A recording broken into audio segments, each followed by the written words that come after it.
Okay, good afternoon. Here we are in our reading room, and let's go ahead and continue with our book, The Brief, Wondrous Life of Oscar Wilde. I think I got that right that time. I was thinking, whoa!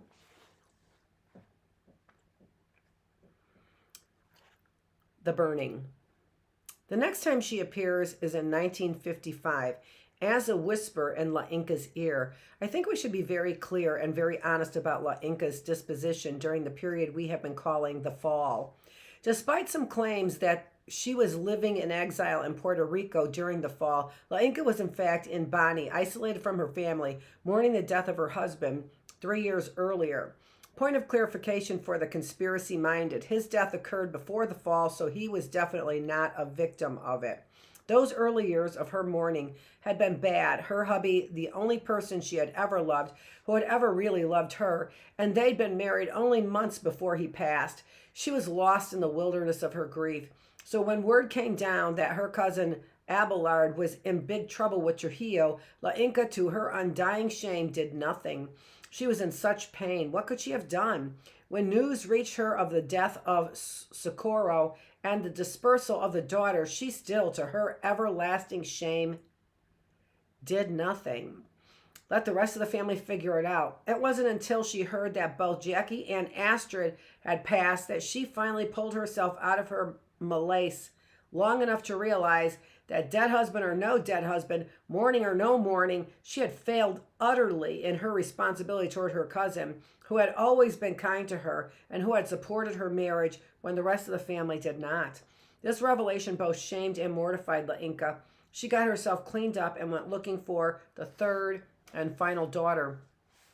But when she got to the family in Azuea that had bought the girl, they showed her a little grave, and that was it. She had powerful suspicions about this evil family, about the girl, but since she wasn't a psychic or a CSI, there was nothing she could do. She had to accept that the girl had perished and that it was in part her fault. One good thing about that shame and that guilt, it blew her out of her mourning. She came back to life, opened up a string of bakeries, dedicated herself to serving her customers. Every now and then would dream about the little Negrita, the last of her dead cousin's seed. Hi, Tia, the girl would say, and La Inca would wake up with a knot in her chest. And then it was 1955, the year of the benefactor. La Inca's bakeries were kicking ass. She had reestablished herself as a presence in her town when one fine day she heard an astonishing tale. It seemed that a little campesina girl living in outer Azuea had tried to attend the new rural school the Trujillo had built out there, but her parents, who weren't her parents, didn't want her to attend. The girl, though, was immensely stubborn, and the parents, who weren't her parents, flipped when the girl kept skipping out on work to attend classes. And in the ensuing brawl, the poor muchachita got burned horribly. The father, who was not her father, splashed a pan of hot oil on her naked back, the burn nearly killing her. In Santo Domingo, good news might travel like thunder, but bad news travels like light. And the wildest part of the story, rumor had it that this burned girl was a relative of La Inca. How could that be possible? La Inca demanded. Do you remember your cousin who was a doctor up in La Vega? The one who went to prison for saying the bad thing about Trujillo? Well, Fulano, who knows Fulano, said that the little girl is his daughter. For 2 days, she didn't want to believe. People were always starting rumors about everything in Santo Domingo. Didn't want to believe that the girl could have survived, could be alive in outer Azuea of all places. Then on that one, there is a long footnote. I just need a Kleenex. Hold on.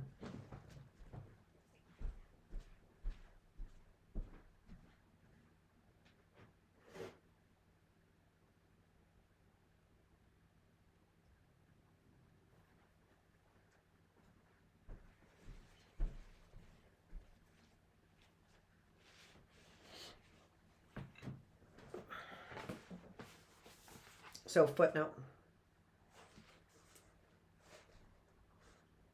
Hold on. I got something too. There we go. I actually got it out.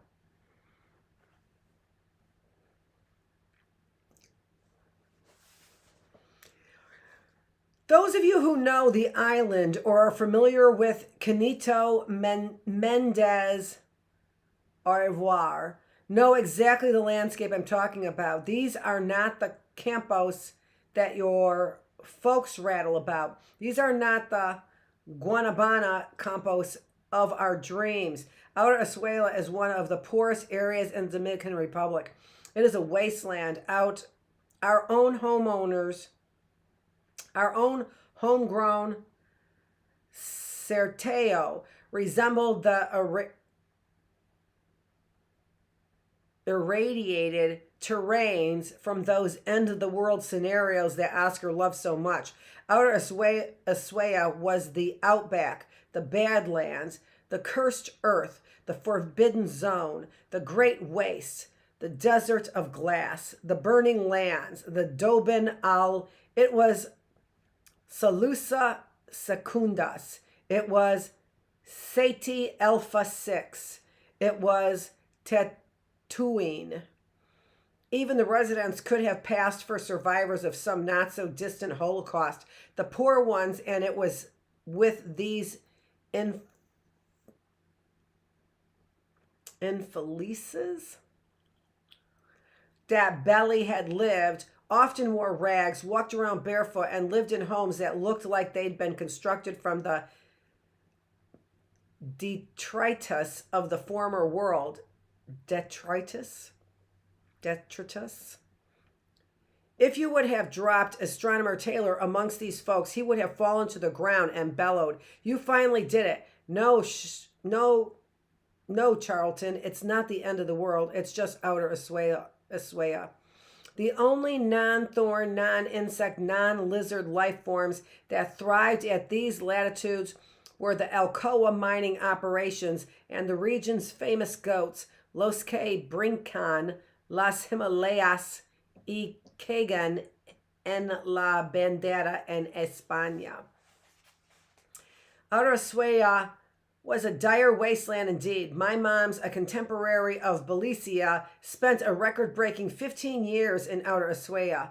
And while her childhood was far nicer than Bealey's, she nevertheless reported that in the early 50s, those precincts were full of smoke, inbreeding, intestinal worms, 12-year-old brides, and full of whippings. Families were Glasgow ghetto huge because she claims there was nothing to do after dark, and because infant mortality rates were so extreme and calamities so vast, you needed a serious supply of reinforcements if you expected your line to continue. A child who hadn't escaped a close brush with death was looked at askance. My mom survived a rheumatic fever that killed her favorite cousin. By the time her own fever broke and she regained consciousness, my abuelas had already bought the coffin they expected to bury her in. For 2 nights, she slept. That was the end of the postscript there. Whatever.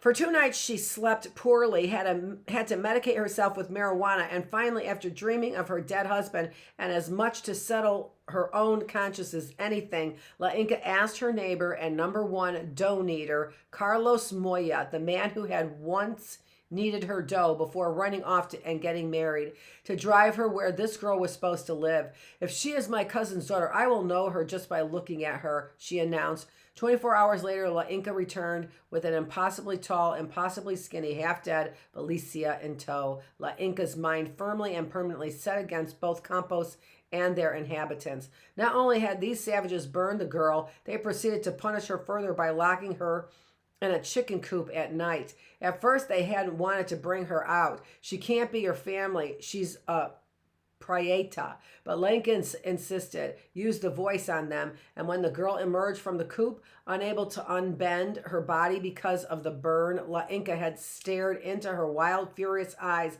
and seen Abelard and Socorro staring right back at her. Forget the black skin, it was her. The third and final daughter, thought lost, now found. I am your real family, La Inca said forcefully. I am here to save you. And so, in a heartbeat by a whisper, were two lives irrevocably changed. La Inca installed Beely in the spare room in her house where her husband had once taken his naps and worked on his carvings, filed the paperwork to give the girl an identity, called in the doctors. The girl's burns were unbelievably savage, 110 hit points minimum. A monster glove of festering ruination extended from the back of her neck to the base of her spine. A bomb crater, a world scar like those of Hibakusha. As soon as she could wear real clothes again, La Inca dressed the girl and had her first real photo taken out in front of the house. Here she is, Hypatia Belicia Cabral, the third and final daughter, suspicious, angry, scowling, uncommunicative, a wounded, hungering campesina, but with an expression and posture that shouted in bold Gothic letters, defiant. Dark-skinned, but clearly her family's daughter. Of this there was no doubt. Already taller than Jackie in her prime, her eyes exactly the same color as those of the father she knew nothing about. Forget-me-not. Of those 9 years, and of the burning, Beli did not speak. It seemed that as soon as her days in outer Ushuaia were over, as soon as she reached Bani, that entire chapter of her life got slopped into those containers in which governments store nuclear waste, triple sealed by industrial lasers, and deposited in the dark, uncharted trenches of her soul. It says a lot about Beely that for 40 years she never leaked word one about that period of her life. Not to her madre, not to her friends, not to her lovers, not to the gangster, not to her husband, and certainly not to the beloved children, Lola and Oscar. 40 years. What little anyone knows about Beely's Ushuaia days comes exclusively from what La Inca heard the day she rescued Beely from her so-called parents. Even today, La Inca rarely sang anything more than Casi la acabaran. In fact, I believe that, barring a couple of key moments, Beely never thought about that life again, embraced the amnesia that was so common throughout the islands, 5 parts denial, 5 parts negative hallucination, embraced the power of the Antilles, and from it forged herself anew. Sanctuary. But enough. What matters is that Bani, in La Inca's house, Belicia Cabral found sanctuary, and in La Inca, the mother she never had, taught the girl to read, write, dress, eat, behave normally. La Inca, a finishing school on fast forward, for her was a woman with a civilizing mission, a woman driven by her own colossal feelings of guilt, betrayal, and failure. And Beely, despite all that she'd endured, or perhaps because of it, turned out to be a most apt pupil. Took to La Inca's civilizing procedures like a mongoose to chicken. By the end of Sanctuary's first year, Beely's rough lines had been kneaded out. She might have cursed more, had more of a temper, her movements more aggressive and unrestrained, had the merciless eyes of a falcon, but she had the posture and speech and arrogance of una muchacha respectable. And when she, it says respectable. I think sometimes they're missing letters sometimes. I'm not sure. And when she wore long sleeves, the scar was only visible on her neck, the edge of a larger ruination, certainly, but greatly reduced by the cut of the cloth. This was the girl who would travel to the U.S. in 1962, whom Oscar and Lola would never know. La Inca, the only one to have seen Beely at her beginnings when she slept fully dressed and screamed in the middle of the night, who saw her before she constructed a better self, one with Victorian table manners and a disgust of filth and poor people. Theirs, as you might imagine, was an odd relationship. La Inca never sought to discuss Beely's time in Ushuaia, would never refer to it or to the burning. She pretended it didn't exist, the same way she pretended that the poor slobs in her barrio didn't exist, when they, in fact, were overrunning the place. Even when she greased the girl's back every morning and every night, La Inca only said, Siéntese aquí, señorita. It was a silence, a lack of probing that Beely found most agreeable. If only the waves of feeling that would occasionally lap her back could be so easily forgotten. Instead of talking about the burning, our outer Azuela, La Inca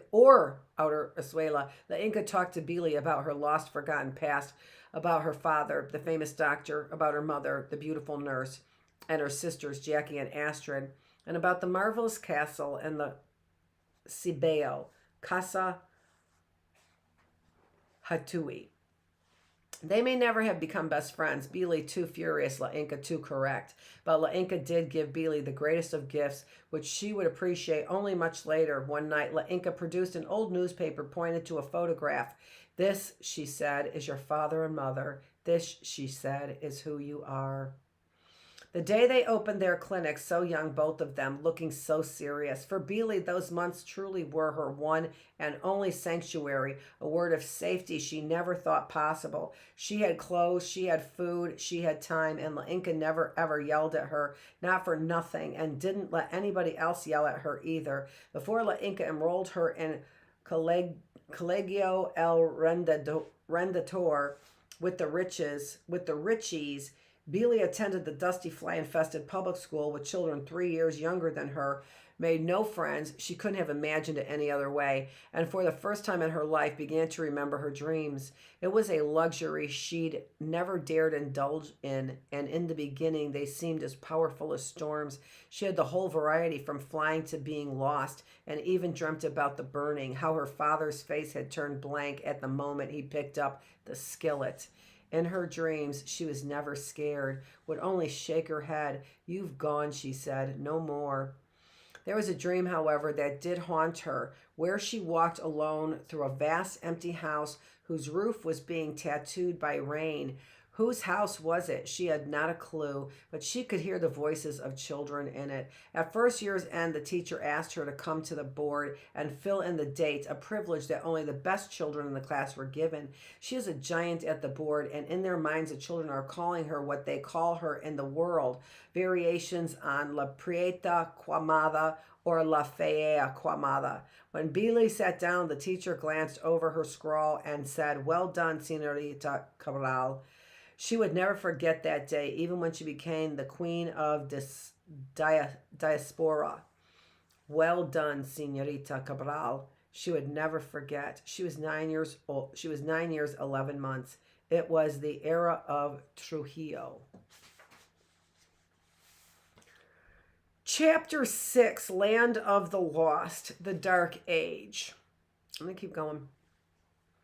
After graduation, Oscar moved back home, left a virgin, returned one, took down his childhood posters, Star Blazers, Captain Harlock, and tacked up his college ones, Akira and Terminator 2.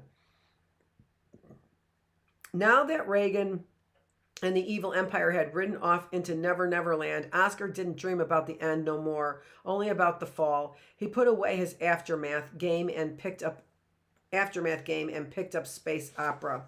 These were the early Clinton years, but the economy was still sucking on 80s cock, and he kicked around doing nada for almost 7 months, went back to subbing at Don Bosco whenever one of the teachers got sick. Oh, the irony. He started sending his stories and novels out, but no one seemed interested. Still, he kept trying to and kept writing. A year later, the substituting turned into a full-time job. He could have refused, could have made a saving throw against torture, but instead he went with the flow, watched his horizons collapse, told himself it didn't matter.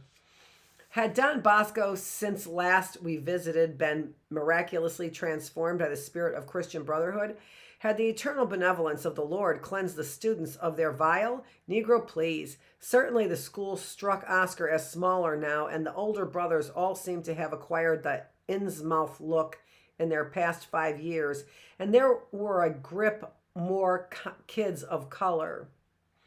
But some things, like white supremacy and people of color self-hate, never changed. The same charge of gleeful sadism that he remembered from his youth still electrified the halls.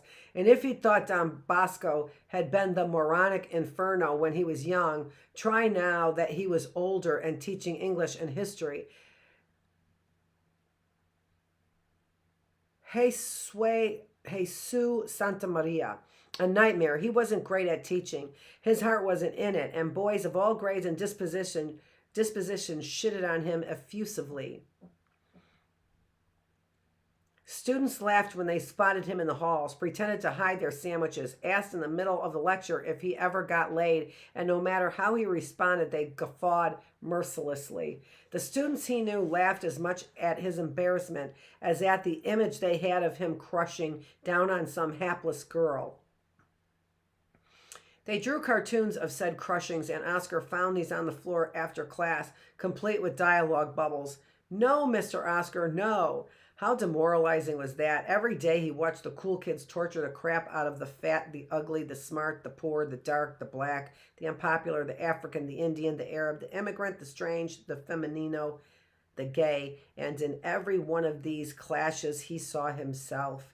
In the old days, it had been the white kids who had been the chief tormentors, but now it was kids of color who performed the necessities. Sometimes he tried to reach out to the school's whipping boys, offer them some words of comfort. You are not alone, you know, in this universe, but the last thing a freak wants is a helping hand from another freak. These boys fled from him in terror. In a burst of enthusiasm, he attempted to start a science fiction and fantasy club, posted signs in the halls, and for 2 Thursdays in a row, he sat in his classroom after school, his favorite books laid out in an attractive pattern, listened to the roar of receding footsteps in the hall, the occasional shout of "Beam me up," the "Nanu Nanu" outside his door. Then, after 30 minutes of nothing, he collected his books, locked the room, and walked down the same halls, alone, his footsteps sounding strangely dainty. His only friend on staff was another secular, a 29-year-old alter Latina named Natalie. Yes, she reminded him of Jenny, minus the outrageous pulchritude, minus the smolder. Natalie had spent 4 years in a mental hospital, nerves, she said, and was an avowed Wiccan. Her boyfriend, Stan the Can, whom she'd met in the nut house, our honeymoon, worked as an EMS technician, and Natalie told Oscar that the bodies Stan the Can saw splattered on the streets turned him on for some reason. Stan, he said, sounds like a very curious individual. You can say that again, Natalie sighed. Despite Natalie's homeliness and the medicated fog she inhabited, Oscar entertained some pretty strange Harold Lauder fantasies about her. Since she was not hot enough in his mind to date openly, he imagined them in one of those twisted bedroom-only relationships. He had these images of walking into her apartment and ordering her to undress and cook grits for him naked.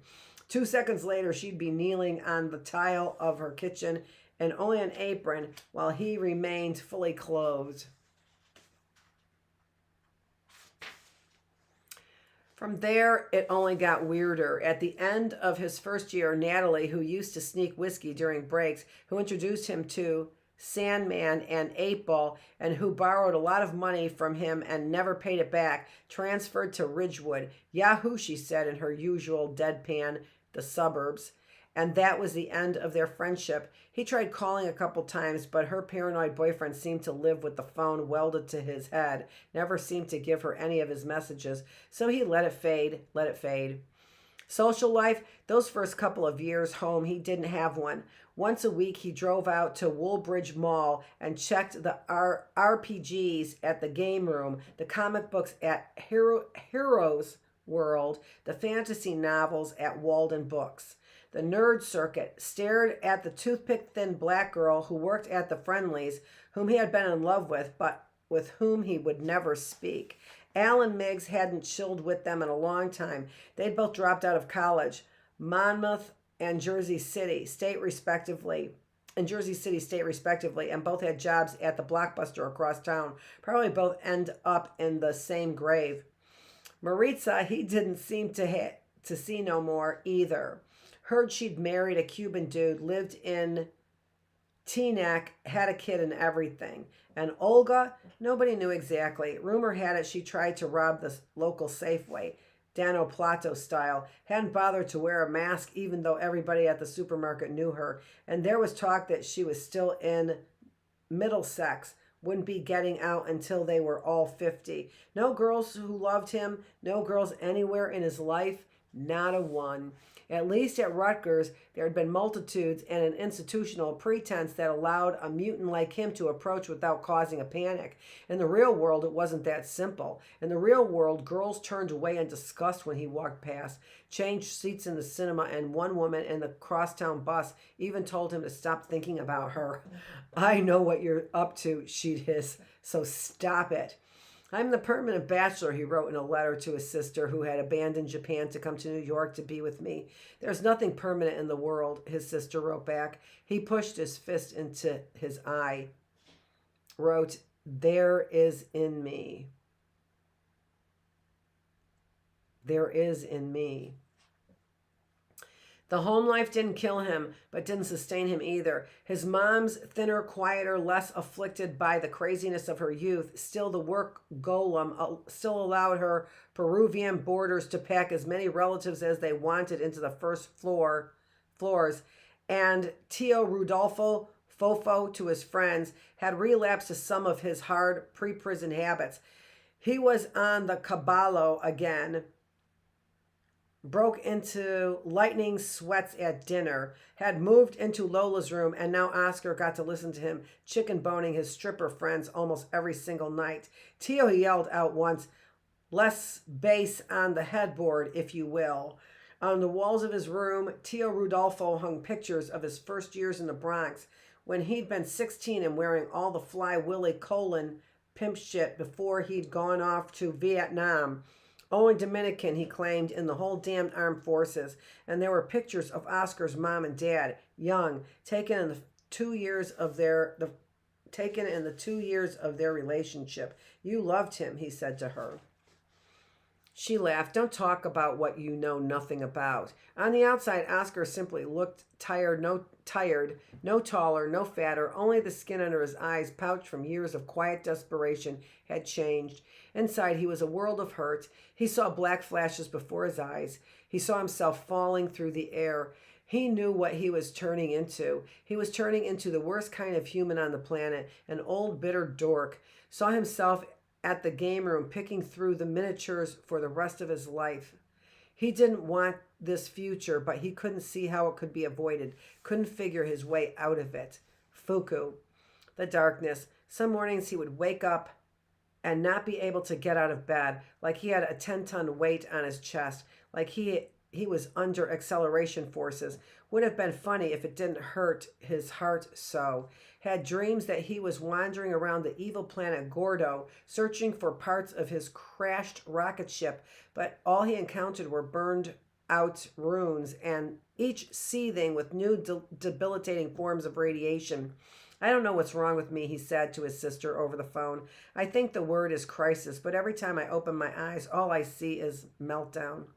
This was when he threw students out of class for breathing, when he would tell his mother to fuck off, when he couldn't write a word, when he went into his Tio's closet and put the Colt up to his temple, when he thought about this train bridge.